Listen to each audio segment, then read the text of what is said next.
Hello, and welcome to a Game 1 Stanley Cup Final winning Periscope. I have to be a little bit quieter than I normally am. I usually scream at these, but I'm kind of around a work area, so we'll be a little bit more tame. But just know that my lowered volume is not tame from what I'm feeling about the game, which is that the Golden Knights came out and played a great game, created a lot of their luck, got a hell of a save, had it kind of back and forth in the third period. I'm disappointed. They turned off it said victory above my shoulder, and then they turned it off into this. It looked better with victory. And now the thing on the scoreboard looks nice. But, it was a close game. It gets to the third period, and we're in a position where that thing can really go either way. I thought that, it was going to come down to whose forecheck got going again. I thought both teams had some success on it at different times. I thought Vegas certainly had more success as the game went on, and as we felt more and more of what's going to work for each team. I thought that Vegas's ability to kind of get it going and make life difficult on them coming out of their own zone, that was certainly better than what I thought Florida did. Florida did a little bit of it. They certainly made life difficult for the Golden Knights when they were able to really get pressure all the way up there, but they were having a hard time getting that because they weren't getting the puck in deep as often as I think they would have liked in this game. And it was something that coming into the game, we talked a little bit about it before the game with coach and some of the players, and kind of the expectation was how simple each team wanted to play this game, how simply each team wanted to just get the puck in deep, go back and get it, make life difficult against the other team, and kind of make sure that they found their legs into the game. And for me, despite the fact that I didn't think Florida looked flat or Florida looked poor in the first period, or really the rust thing really came up, I didn't really see that much at all. But what I did feel is that Vegas was more consistent playing through the neutral zone. Their decision making was a little bit better. Their speed through the neutral zone was a little bit better. They were definitely making better decisions, getting the puck in deep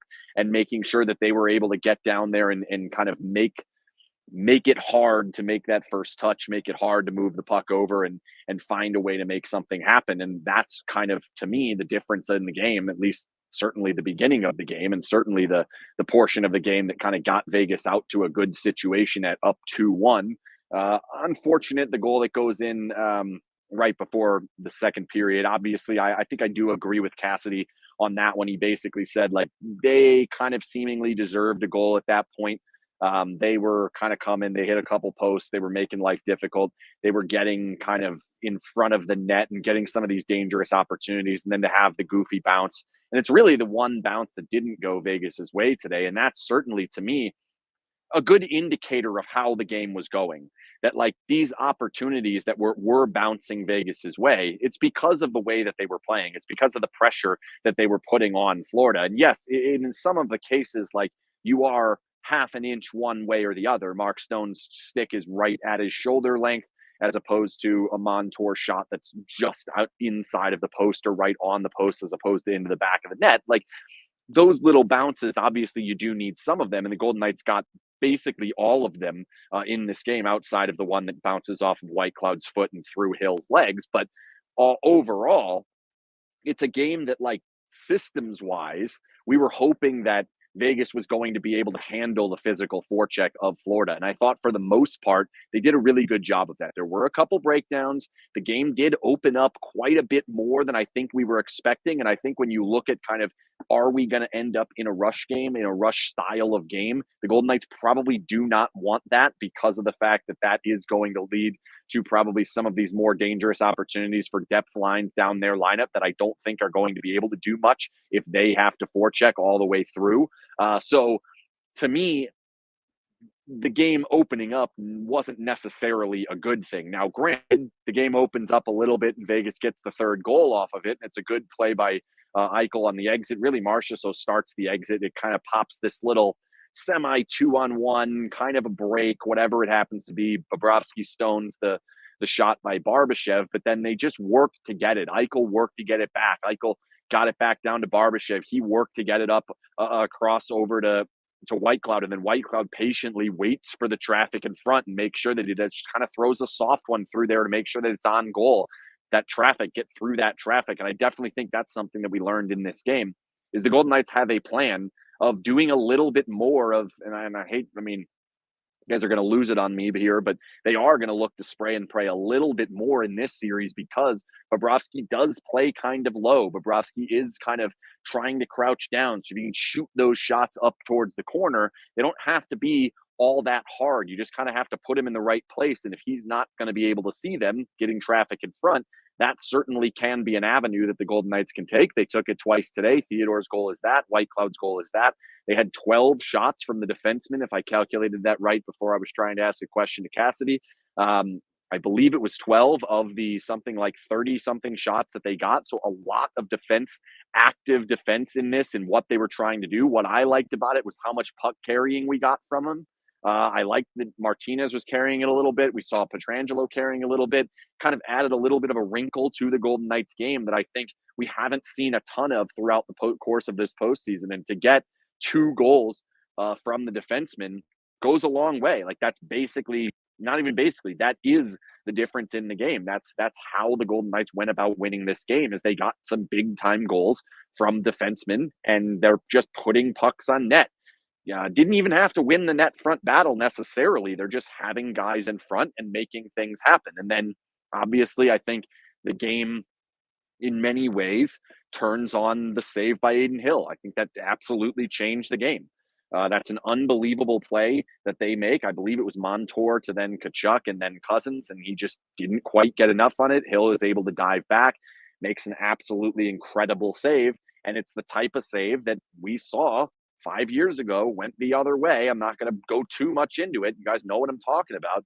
It does change the style of game. It can change the game in that moment. And that one probably changed the series for the worse for the Golden Knights. This one's kind of reminiscent to that without question. It's literally in the same goal on the same spot on the ice. And that's a huge part of what happened in this game. Is it's a massive timely save from directly in front. And I've talked about this over and over and over again. For some reason, Vegas's high danger PDO, which is shooting percentage plus their save percentage, what should be around 100, it's been in the high one teens, right? Like 115, 118. And at some point, that's going to come crashing back down. But we're only 3 wins away from from winning the Stanley Cup. So it can crash down next year, right? Like it can crash down at a different point. It doesn't seem like it's going to crash down. Vegas has won the net front basically every single series they've played, and I thought they won it again, thanks in large part to that save. I'll start taking a few questions. There's one that I wanted to take here. Where did it go? Oh, I lost it. It was about Tkachuk. I want to talk about the. Oh, here it is. Here we go. What is your take on the Tkachuk suspension? But before I get into that, I want to tell you that this Periscope and all Periscopes this season and postseason on the run to the final are brought to you by Conn and Associates CPAs. Conn CPAs are fantastic tax experts right here in Las Vegas. Give them a call. Go to conlercpa.com. Tell them SinBin sent you. They'll hook you up the free consultation. They can help you with all sorts of tax needs.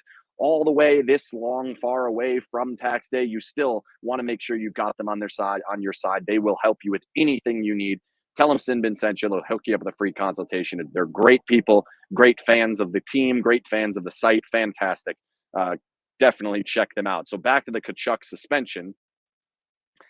I think it was trying to set a tone. I think I've seen a couple people saying that the Golden Knights are kind of in his head or something of that sort. I definitely think he had a less impactful game than he would have liked. Now, I do think we would feel a little bit different about that if that Cousins chance does go in, because that's an unbelievable pass. Vegas makes the unbelievable pass to the front from Stevenson, and Marcia so buries it and puts it home. The Golden Knights get the game tied. For that opportunity, Cousins is not able to bury it. We're looking at it a little bit of a different way. That's a great play that really would have been a huge part of Tkachuk's game, but they limited him in how dangerous he was on the forecheck, how much he was able to create turnovers, how many issues he was causing defensemen and through the neutral zone. He really didn't cause that many. I thought Barkov was a much more impactful player in this game, and because of that, that led to that line being a little bit more dangerous. And even that, I didn't think Verhaeghe was very good in this game. So the Golden Knights did a really good job of kind of taming some of the bigger weapons, some of the more important weapons, offensive weapons that are on the other side. And I just thought that down the stretch, the Tkachuk Tkachuk ejection, like to me, you're down 4-2. you know that the game's probably out of hand. They're on the power play or they've just killed the power play. It's probably not going to happen for them at this point. I think they wanted to kind of assert some dominance in kind of try and get under Vegas's skin a little bit. I do think that Vegas has shown that you can get there a little bit, but also Vegas has shown very well they can get under the other team's skin. So I definitely think that that one, to me, not a huge one to really go into. I don't think that's going to really change much. Somebody asked me on Twitter, it's not an instigator penalty, so it's not a 5-minute major, which leads to then being a suspension. It's not. It was just multiple roughing penalties that kicked them out of the game. I'm not entirely sure how Vegas gets out of there with a 4-minute major. Nonetheless, whatever, doesn't really matter to me. I don't think the refs had a huge impact on this game. Like I saw a little bit of it. I really don't. I thought the penalties that were called were pretty much all penalties, and really neither power play was all that special. Penalty kill for the Golden Knights was tremendous. I'm really happy with that. I know your thoughts on face-off, but you think it helped us tonight. I really don't. I'm going to continue saying I really don't. I thought that the face-offs were dominant in the first period, and I can make the argument that was Florida's best period. I thought the third period, Florida charged back with the face-offs, and all of a sudden it's closer, and look what happened. Yes, there's one face-off the Golden Knights lose. They take a shot directly off it, and it deflects off of a guy's shoe. That could happen at any point. That doesn't have to happen off a face-off. There's 70 face-offs or something. We're going to look at that one that happened, and it is what it is. So it's not anything that you should really take into consideration. I do think the Golden Knights are going to win faceoffs in this series. I do not think it will have any impact on any game or any part of the series. It never will change at any point. So back to kind of the overall sense of what has happened in this series. There are a couple of things that I really liked that the Golden Knights were doing, and mainly it started in the neutral zone. I thought defensively, gaps were excellent. Maybe one of the better games we've seen gap-wise in a game that wasn't dominated by the Golden Knights. Like, this is a game that the Golden Knights were definitely good. I would say they were the better team, but I do feel, though, this game was not absolutely dominated by the Golden Knights possession-wise, and kind of how the ice was tilted was not completely in Vegas's favor. And because of that, that's where that neutral zone play really came into play. They were really good getting back above the puck, not having too many players on the wrong side of the puck, making sure that once that they're defending in the neutral zone, the gaps were really good. There's not a lot of place to throw it. And then they were doing a great job of immediately getting back to the puck, getting that first touch off and making that play quickly to make it a lot easier on the wingers who were there to come back and make the plays along the walls and get it up and out quickly. I just thought exit wise, the neutral zone is what set up Vegas's exits. And the neutral zone, the way that the Golden Knights played in the offensively with the puck in the neutral zone, is what made life so much more challenging on Florida to get the puck out of their zone. A number of different times there were dump ins, there are shoot ins, or even times where the Golden Knights carried in, where the reason it was easier for the Golden Knights to gain the red line, get it up close to the blue line, shoot it in, put in a good dump that's going to really make things harder, was because I thought gap wise, Florida wasn't as good. I don't think that's horribly surprising. Their defense core is not as good as the Golden Knights. They don't skate as well as the Golden Knights. So with that, that's where the Golden Knights have to make good decisions. Even though you sometimes will have that space in front of you, if that gap isn't good enough to guarantee you a zone entry, you have to get the puck in deep and get on the forecheck and make those exits challenged. Make sure that when that there is a play along the walls, that they are having to use the center of the ice to get out, that they are flipping the puck out, because when they flip it out, it should lead to another layer of pressure coming back in. That's how the Golden Knights can get changes, all these different things. That's what we want to see. And so in that particular area, I thought the Golden Knights were excellent at making the right decisions time and time and time again. I cannot remember a single turnover in the neutral zone that really changed how the game was going. Where I thought the other way, there were a couple of times where it started to feel like Florida was breaking the pressure, starting to get out of their zone a little bit cleaner, a little bit more consistently, and then they would get up into the neutral zone, and Vegas is challenging them at the red line, challenging them at the blue line, and getting that first touch off quickly, making it making it really, really hard for them to consistently get 5 guys in on the forecheck, making that first forechecker a little bit late. That makes the second forechecker even later, and it makes it a lot easier to get out of the zone, where it just was not all that easy to get out of the zone for Florida. The other part of that, which is I'm not sure what to make of it yet. It is something we have seen a lot of over the course of this season, and certainly this postseason, is when there's kind of a weird play or like a nothing play or whatever, you one that shoots all the way around and goes all the way around, or a high flip out that gets past the guy or whatever, something that leads to the puck going into your defensive zone without it being something that the other team's done. Like, it's not a dump in, it's not a carry in, it's not them shooting it out, just something that happened that leads to the puck heading back towards your goal. The Golden Knights handled those basically flawlessly outside of one of the very first ones where it was a puck that kind of came back. There's a dead stick. Pietrangelo hits the dead stick, and all of a sudden it's a turnover, and the Golden Knights are in trouble there. That was the one time that I really felt like they were in danger on one that's like not generated by the other team. Meanwhile, when it would happen to Florida, they had a couple where they shot it all the way back around. There were a couple where the puck would kind of float through the neutral zone and find its way back into their zone. They had to turn their backs. They were not hitting the D-to-D pass quickly enough, accurately enough. The execution wasn't very good for them, and that led to often added pressure, added forecheck turnovers that gave the Golden Knights, I thought, the majority of the offensive zone time. That, to me, is kind of the difference in how this game was going. The forecheck for the Golden Knights was a little bit better. The neutral zone was significantly better. And then in those nothing plays, the Golden Knights were making them pay a lot more than Florida was making Vegas pay. That went a long way to me. I've seen a couple of people asking for my updated prediction. I think that I'm just going to move it up. I think Vegas wins in 6 now.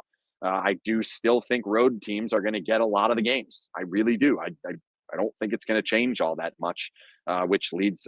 I just think that the style of play lends itself a little bit more to the road teams, I don't have a huge change on that. I hope I'm wrong in game 2, and then I hope I'm right in game 3 and 4, and let's get this thing over with quickly. But I don't. It just moves it up for me. I thought the Golden Knights are going to win the series. I said it before the series. I say it again during the series. I'll say it all the whole time. Even if they go behind in this series, if they lose the next 2, I'm still going to tell you I think the Golden Knights are going to win this series. It's going to take a lot for it to turn and change my mind, because the way that they want to play, they're able to play, and all of a sudden they're able to make things happen a lot more consistently than their opponent. When they get in on the forecheck, when they're able to create turnovers, when they're good through the neutral zone, things are going to go the right way. Things are just going to go the right way, and I think the bounces will go the right way. The fortunes will go the right way. I think this is a team that has gotten to a point where they've earned everything they deserve. They've earned these opportunities where they flip one towards the goal and it finds its way all the way through, because they're creating all these other chances that are leading up to it. This is not a fluke. This is not something that's like, this will just shut off. As long as the Golden Knights can continue to have that good structure, it's going to go well. I still do think it's going to go well. I don't think that means they're going to win every game. You saw it today. This is a 2-2 game, and they had multiple opportunities in that game. Like, they could have gotten the next goal. They could have gotten that goal from Cousins, and that would have certainly changed the way the game is going to go. What do I think of the officiating tonight? I don't think it had a huge impact on the game one way or the other. I think, if anything, the Golden Knights certainly came out on the right end of it twice. Granted, if I'm not mistaken, the first time that they came out on the right end of it was the whole Hill dust up, and then that's when the shorty was, I think, if I'm not mistaken. I know that there was a power play that I didn't think the Golden Knights really earned, and all of a sudden now there's a back of the net. So the 4 minutes to Tkachuk, like, I think that's fortunate that you end up getting all four going your way. I do think the after whistle scrums certainly went Vegas's way. They were not choir boys in there, but credit to the Golden Knights for staying away from some of those challenges, staying away from some of those issues. Like, Yeah, the Hill dust up was 100% the right call. Aiden Hill punched a dude in the face and they just looked the other way. Like, yes, there were clear penalties on the Panthers to lead to that. There's no doubt about that. But Aiden Hill punched a guy in the face. Like, that's got to be a penalty. So for them to just ignore one of those, it's fortunate for the Golden Knights. I'm not going to sit here and tell you that I think penalties change the game or the refs change the game or any of it. No, that's not what happened. But in that particular case, it was beneficial. And then Maurice was a little pissy with the. I'll talk about the penalty kill next. Maurice was a little pissy with how quickly they ruled the high stick a goal. I kind of took a live. I thought it was definitely high. I think you kind of underestimate how tall Mark Stone is and just where the puck is on the ice. It looked to me like it was high. The first time I looked at the replay, he's leaning over. He's kind of bending down, and then the puck is right at shoulder height. Like, to me, it's probably okay, even when he's bending down, to understand that if he's straight up, it's clearly like here, right?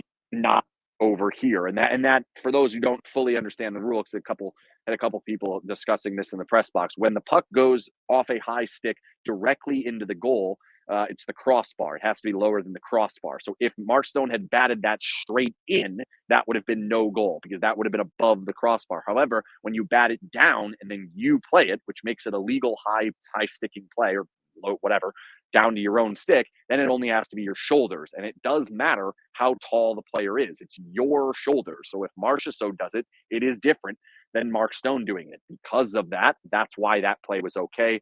I don't think they ruled too quickly. I thought it was pretty clear. He's leaning over. That's a good goal. That's a hell of a goal by Mark Stone. Like, unbelievable. What about Mark Stone? How incredible. Just ridiculous hand-eye coordination. Like, it is insanity what this guy's able to do. I can't get over it. Somebody asked about the PK. To me, the PK has been basically zone defense or entry defense. I think that's been the key to it. It's hard to set up, and then even when they are getting it set up, they're not able. And this is both Florida and Dallas. Wasn't necessarily the case as much against Edmonton. Maybe the very back end of that, but to me, it's making sure that they're denying that zone entry to, and then beyond that, if the zone entry does come in, like, so they're denying a whole bunch of zone entries, but then if they are able to break through that, where the Golden Knights are giving a good stand at the blue line and then still they're getting it in, that's where they're not getting immediate chances off of it. And to have aggressive, powerful defense at zone entry on the penalty kill and then not give up an immediate chance off of it, that makes you really, really dangerous, because not only can you stop the plays and kill a lot of the plays right at the blue line, but then right after it does get in, they're not going to be able to set up before you're able to force more pressure on them. And the Golden Knights have done a really, really, really good job of that, of making sure that zone entry defense has been consistent across the penalty kill for, it's basically been, I would say, all 7 games now. The in zone defense, I don't think is as impressive to me as what the numbers, I think, have shown. Obviously, there's not a power play goal for now 3 games in a row, if I'm not mistaken, because I believe that they got all their goals at 5-on-5, Dallas, and then they didn't score in game 6, and I know that there was not one today. I think there's still a lot that's been dangerous. I think they're getting to dangerous spots. They're hitting these one-timers. The one thing I do like is Vegas has done well clearing the front of the goal, making sure that they get the job done, where if there is a shot and they have to be the first stick on it, they're being the first stick on it basically every single time. That needs to continue, because to me, the way that this aggressive power play or penalty kill is going at it, I do think you're going to see a lot more of Montour getting the puck and making things happen, kind of coming downhill. And that's where it gets really dangerous for the Golden Knights. How much would not playing the Jets series affect Hill's chances at Conn Smythe? For me, I don't think it should all that much. Like, if he had played that series, he would have been the same as Brossoit. I think you have to look at, like, why is each team here? And in this particular game, for sure, the Golden Knights got this win in large part because of Aiden Hill, because of that incredible save. He helped them do a lot in that Dallas series. He was terrific at the back end of that Edmonton series. To me, it's no question he outplayed the guy on the other side. And if you're making the argument throughout all of this that Bobrovsky is the Conn Smythe if Florida wins, then this guy outplays him. And if he continues to outplay him, and if he outplays him in game 2, in game 3, in game 4, then all of a sudden, why aren't we discussing it going this way? Marchessault obviously takes another step in the direction for himself. Carlson certainly takes a step in the wrong direction, not being on the scoreboard. That's not anything wrong with his game for me. It's just he's got to score 4 or 5 to get there. Eichel's got an assist today. I think he only had 1 assist, but so that's certainly good for his point per game numbers. I think he's probably still my vote for Vegas, but Hill will continue to make that case if he can keep doing this. And I think he's going to keep doing this. Like, I don't see why all of a sudden Aiden Hill would be any different. You look at the 2 goals, they're the first one, he's a little bit over aggressive on. Let's not give up. Oh, 2 assists for Eichel. Thank you. So yeah, that's even more so for Eichel. So like Eichel's status goes even higher, but Hill right behind him and Marchessault right behind him. And Stone makes a little bit more of a case today. But I thought that if you look at the 2 goals, the first one, yes, I think he's over aggressive on that one. It's not a great goal to let up. You don't really like that. There's another one later where he's kind of on his fanny there. What is it? Times on ass per 60, McKenna's stat. It was a little high in this game. I don't think that's crazy because it's the first game of the Stanley Cup final. He's going to have some jitters, whatever. But I do think that as the game went on, he was great and he stopped every single shot that he could, that he needed to give them that opportunity. The late Bennett stop, there's a couple of different ones. There was one that they had walking right down the low slot and he got a glove on it and put it up over the top. Like, he was terrific. Yet again, he's a huge reason why we're not talking about some of the issues that were happening in transition. I think that's the one area I'll end on this. And before I talk about that, I want to tell you once again that Conn & Associates CPAs is the sponsor of this show and every Periscope after every single game. Please check them out at conlercpa.com and tell them SinBin sent you. They'll hook you with a free consultation. KONDLERCPA.com. It's right there down the corner, over there, right there. Go there, do that. It's also in the notes of this YouTube. So just click the link. It'll be great. Transition chances.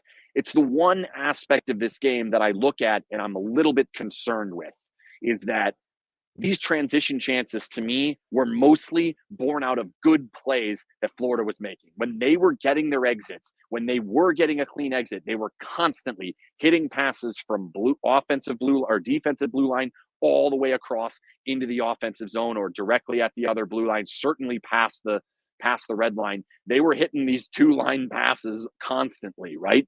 And those are the types of plays that if this series continues to open up like that, the Golden Knights are going to have to rely even more on scoring on their forecheck, even more at kind of backing off some of it to stop those plays, but still having enough aggressiveness to still be able to make the difference in the offensive zone when those challenges come, when they need to go get those turnovers and generate that offense.